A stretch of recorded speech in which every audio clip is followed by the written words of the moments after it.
সেই 2019 সাল থেকে শুরু করে আজকের পর্যন্ত কত বড় একটা জার্নি, আর এই জার্নিতে নানান রকম চড়াই উতরাই পার করে আজকে এই পজিশনে এসেছি। আমি ইমাম হাসান, একজন ক্ষুদ্র freelance video editor, market place, fibre, Upwork এবং তার বাইরে কাজ করতেছি। আমার এই 3 বছর ফ্রিল্যান্সিং ক্যারিয়ারে I have worked with more than 200+ clients all over the world. So আমি কিভাবে একজন ফ্রিল্যান্সার হয়ে উঠলাম, আজকের এই ভিডিওতে আমার ফ্রিল্যান্সিং জার্নির প্রথম থেকে শেষ পর্যন্ত আপনাদের সাথে শেয়ার করার চেষ্টা করব। প্রথমেই বলতে চাই, আমি মূলত একজন ফ্রিল্যান্সার কখনোই হতে চেতাম না। এর নানান রকম কারণ রয়েছে, তার মধ্যে উল্লেখযোগ্য কারণ হচ্ছে এই মার্কেটে প্রচণ্ড রকমের কম্পিটিশন। আমার কিছু বন্ধু রয়েছে যারা তখন থেকেই আমার ফ্রিল্যান্সিং ক্যারিয়ারের স্টার্টিংয়ের অনেক আগে থেকেই তারা মূলত ফ্রিল্যান্সিং করতেছিল এবং তাদের থেকে নানা রকমের টিপস অ্যান্ড ট্রিক্স শুনতাম। কিন্তু আমার কাছে এটা অনেকটাই টাফ লাগে, যেহেতু আমার ওই রকমভাবে ডিজিটাল স্কিল ছিল না এবং এর সাথে সাথে তখন তাদের ইনফরমেশন মতে কাজ পেতে হয়তোবা স্টার্টিং এর পরে 6-7 মাস পর্যন্ত লেগে যেতে পারতো। কারণ আপনি কাজ শিখবেন, মার্কেট প্লেসে আসবেন, ঠিকমতো তাদেরকে সার্ভিস প্রোভাইড করবেন, এটা শিখবেন, আর এর সাথে বিভিন্ন প্রবলেম ফেস করবেন, সেগুলো তো রয়েছেই। সো এগুলো করতে করতে আনুমানিক 6 থেকে 7 মাস সময় লাগবে, এরকমটাই একটা এস্টিমেট আমি আমার ফ্রেন্ডদের কাছ থেকে শুনতাম। ফ্রিল্যান্সিং মার্কেট প্লেসে, আপওয়ার্কে বলতে গেলে একটা জবের পিছনে 60 থেকে 100 জন একটা জবে অ্যাপ্লাই করে, বা তার থেকে বেশি কম হতে পারে। সেই একটা জবের ভিতরে ক্লায়েন্ট দেখা যাবে 3 জন বা 4 জনের সাথে ইন্টারভিউ করবে, যাকে মনে করবে আসলে more than appropriate for his company. তাদের সাথে ইন্টারভিউ করার পরে ক্লায়েন্ট একজন হায়ার করবে, যেই হবে ফার্স্ট আর বাকি সবাই হবে লাস্ট।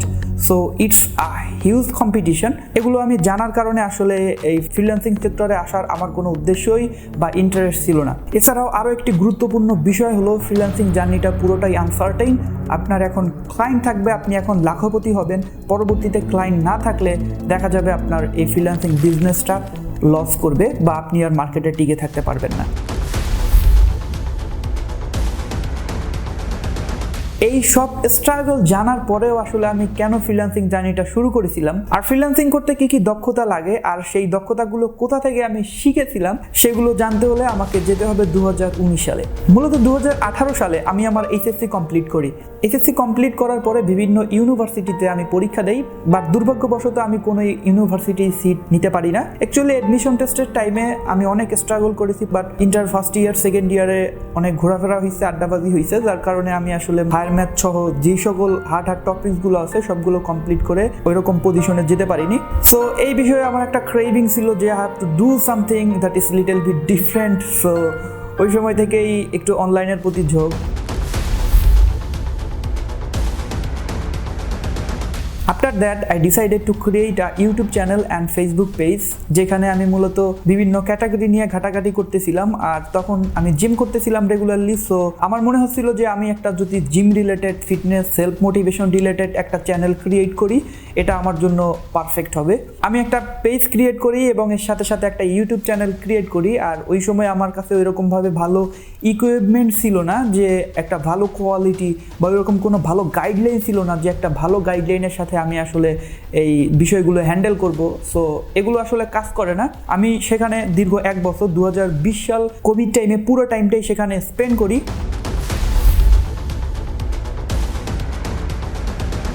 এবারে আসি আরেকটু গুরুত্বপূর্ণ টপিকসে।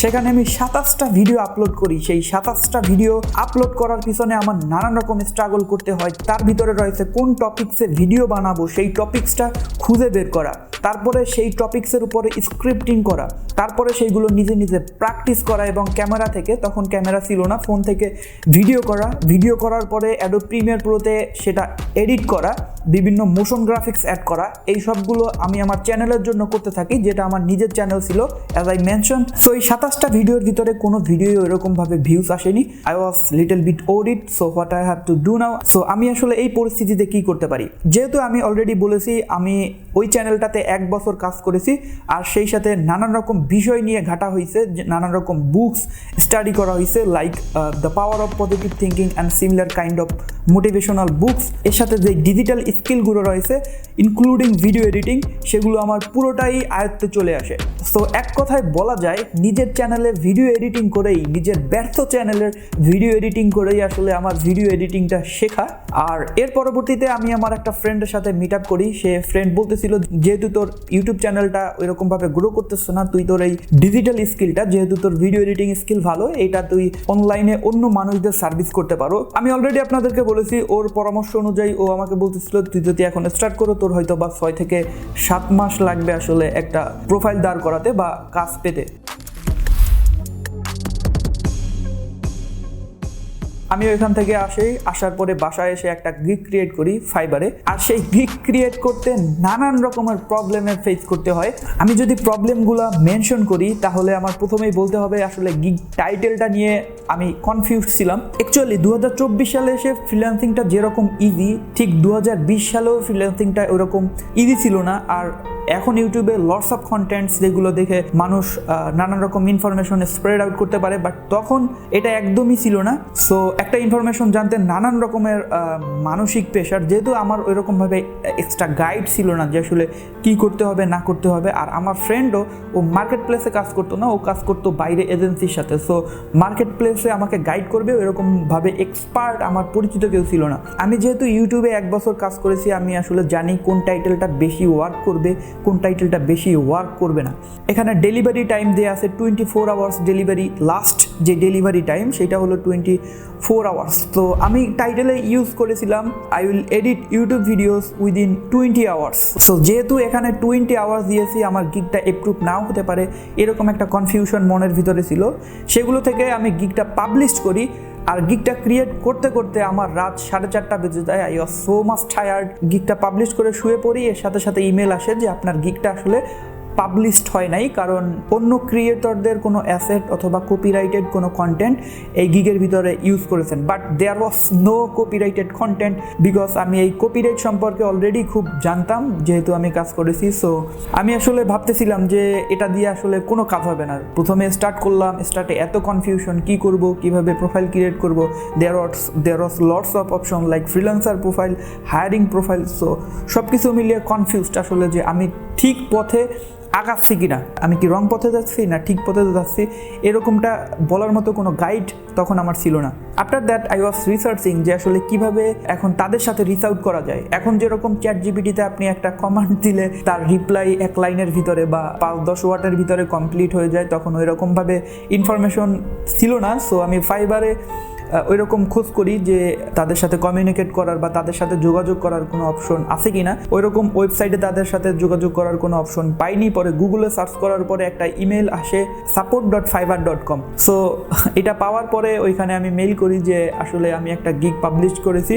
সো এখানে দেখা যাচ্ছে যে আমি কোনো কপিরাইটেড কন্টেন্ট এখানে ইউজ করেছি, but there was no copyrighted content. So সকালে ঘুম থেকে উঠে রিপ্লাই পাই। রিপ্লাইতে দেখা যায় যে তারা বললো আসলে আমরা ওইরকমভাবে কপিরাইটেড কোনো কন্টেন্ট এখানে পাচ্ছি না। সো এটা প্রুভ করার জন্য, ভেরিফাই করার জন্য আমি আমাদের অন্য টিম মেম্বারদেরকে এটা রেফার করছি, তারা এটা রিভিউ করবে, রিভিউ করার পরে আপনাকে আপডেট করা হবে।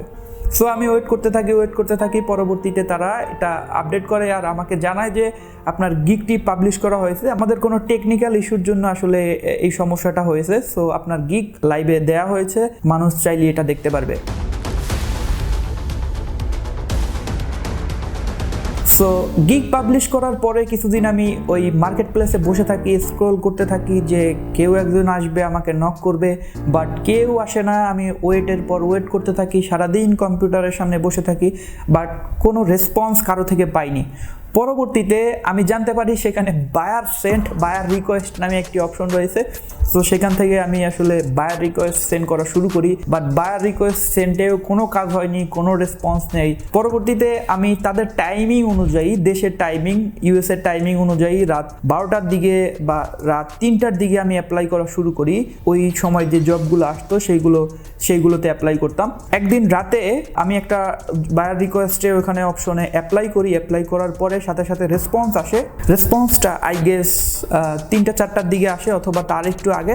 তো আমি ওয়েট করতে থাকি 6টা পর্যন্ত সকাল। একটা রিপ্লাই দেওয়ার পরে তার কোনো খবর ছিল না। So I was so much frustrated যে আসলে প্রোফাইল খুললাম, এরকম ওয়েট করতেছি, বাট কোনো রেজাল্ট এখান থেকে আসতেছে না। এগুলো চিন্তা ভাবনা করে না কিছুই হবে না, এটা চিন্তা ভাবনা করে আমি বাইরে বের হলাম, একটু ঘুরতে বের হলাম। সো ঘোরার সময় আমাকে রেসপন্স করলো যে আসলে এটা আমি একজন ফ্রিল্যান্সার খুঁজতেছি, এটার জন্য তুমি এটা করে দিতে পারবা কিনা, এই হলো কাজের রিকোয়ারমেন্ট।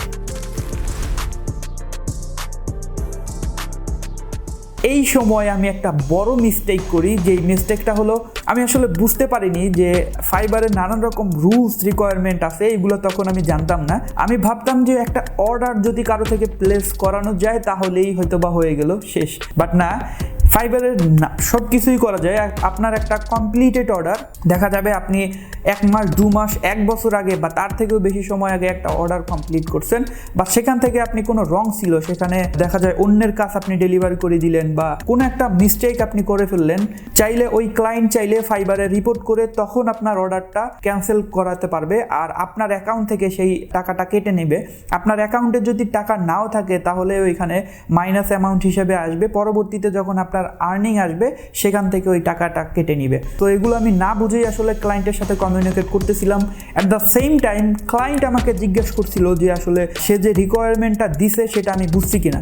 সো আমি কি করি, আমি তার মেসেজগুলো কপি করে জাস্ট একটু এইদিকে ওইদিকে করে তাকে পাঠাই এবং তাকে বোঝানোর চেষ্টা করি I understand your requirement, but আমি আসলে তার পুরো মেসেজটাই পড়ি না।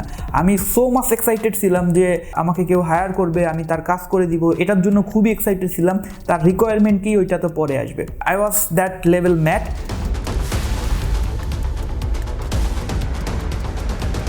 আমাকে ফাইনালি অর্ডারটা করে, এটা ছিল একটা $5 অর্ডার। সো আমি তার একটা প্রোমো ভিডিও বানিয়ে দেই, সেটা ডেলিভার করার পরে সে $5 আরও টিপস দেয়।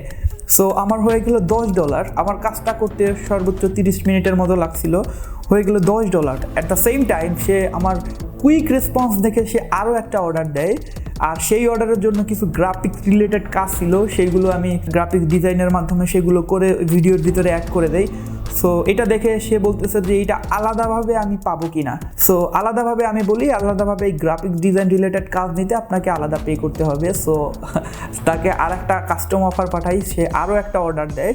সো আমি একদিনের ভিতরে 3টা অর্ডার পাই, আর 3টা অর্ডারে প্রতিটা অর্ডারই $5 করে টিপস দেয়। সো হয়ে গেল $30 3টা অর্ডারে, আর এর সাথে আমাকে 3টা আউটস্ট্যান্ডিং রিভিউ দিছে, যেটা আমাকে মার্কেট প্লেসে আরও বুস্ট করে দিছে। সো 3টা অর্ডার কমপ্লিট করার পরে I was so much happy and excited যে আসলে এটা কি আসলেই টাকা। আমার কাছে তখন আসলে বিশ্বাস হচ্ছিল না। তখন আমি আসলে ইউটিউব ভিডিও নিয়ে কাজ করতে করতে অনেকটাই বোর্ড ছিলাম, যেহেতু আমার নিজের চ্যানেল ছিল। সো আমি ভাবতাম আমি যদি এক রাত কাজ করি, আমাকে এখানে যদি 3000 টাকা পে করে, that's enough for me, because ওই সময় আমার লাইফস্টাইল ছিল এরকম বড় বড় সেট আপ ছিল না। তারপরে এখন যেরকম এক্সপেন্স ওই রকম এক্সপেন্স তখন ছিল না, তখন এটাই আমার কাছে অনেক মনে হতো। এখন যেরকম পেওনার বিকাশ উপায়ের সাথে লিঙ্কড, আপনি চাইলেই পেওনার থেকে যে কোনো সময় ডলার উইথড্র করতে পারেন, টাকায় উইথড্র করতে পারেন, বাট তখন এই সিস্টেমটা ছিল না। এছাড়াও পেওনারে মূলত $50 কম থাকলে আপনি ব্যাংক উইথড্র করতে পারতেন না। সো আমি আসলে অনেক দিন ওয়েট করতে থাকি যে এটা আসলে কবে টাকা আমি দেখবো, যে ফ্রিল্যান্সিং করে আমি টাকা ইনকাম করতেছি, এটা আসলে কবে দেখবো, তার জন্য ওয়েট করতেছিলাম। আমার কিছুদিন পরেই আরও কয়েকটা অর্ডার আসে, সেগুলো কমপ্লিট করার পরে আস্তে আস্তে আমি গ্রো করতে থাকি। সো আমি যদি আরেকটু রেফারেন্স অ্যাড করতে যাই, প্রথম দিকে ওইরকম হিউজ পরিমাণে ইনকাম থাকে না। ওই 3টা অর্ডারের পরবর্তী অর্ডার আমি একটা 30 মিনিটের ভিডিও এডিট করেছিলাম, যেটা মূলত $5 ছিল। সো আমি 30 মিনিটের ভিডিও $5 করে দিয়েছিলাম, আর at the same time right now আমি 30 মিনিটের ভিডিওর জন্য মোর দ্যান $200 থেকে $300 চার্জ করি। So you understand experience matter. Experience থাকলে দেখা যাবে আপনার একটা নর্মাল কাজকেও খুবই প্রফেশনালভাবে আপনি করে দিতে পারবেন। এর সাথে রয়েছে কমিউনিকেশন। আপনার কোনো প্রজেক্টের পেমেন্ট কত হবে সেটা মূলত আপনার কমিউনিকেশন, আপনার স্কিল, আপনার বিহেভিয়ার, ওভারঅল সব কিছুর উপরে ডিপেন্ড করবে। এর উপরেই ডিপেন্ড করবে আপনি আসলে ওই প্রজেক্টটা কমপ্লিট করার পরে কত রেটিং পাবেন। Everything, each and everything, I think communication is the key. আর একটা টিপস, ছোটো টিপস আমি এখানে শেয়ার করি সেটা হলো, আমি প্রথম দিকে মূলত একটা ক্লায়েন্টের সাথে একটা প্রজেক্ট করতাম, বাট এখন আমাকে কোনো ক্লায়েন্ট নক দিলে আমি চেষ্টা করতে থাকি তাকে কিভাবে লং টার্মে ডাইভার্ট করব, কিভাবে আমি ফুললি হ্যাপি করব, হ্যাপি করে শুধু হ্যাপি না, তার মাইন্ডে একটা ইনফরমেশন বা সিগন্যাল দেই যে তুমি আমার সাথে লং টার্মে কাজ করতে পারো। কিভাবে? সে যখন আমাকে প্রথম প্রজেক্টটা দেয়, এটি ডেলিভার করার পরে তার একটা বড় রোড ম্যাপ আমি পাঠিয়ে দেই যে তোমাকে আমি এই সার্ভিসগুলো দিতে পারি, এইগুলো দিলে তুমি আমাকে এত টাকা পেমেন্ট করলেই করতে পারবা। সো সে যখন ওই প্রবলেমটা নিয়ে ভুগতে থাকে, পরবর্তীতে সে মনে করে যে আসলে সামওয়ান আমাকে বলেছিল যে এই প্রবলেমটা সে সলভ করতে পারবে, বিনিময়ে এত টাকা নেবে। সো তখন কিন্তু সে আপনাকেই নক করবে এবং আপনার কাছে আবার রিটার্ন ব্যাক আসবে। So you understand. সো এটা ছিল আমার freelancing journey. If you like this video, hit the like button, and if you have any opinion about freelancing, please ask me, I will help you. Also আপনার freelancing জার্নিটা আসলে কিভাবে শুরু হয়েছিল আমার সাথে শেয়ার করতে পারেন। So comment here if you have any question and opinion about this video. Thank you.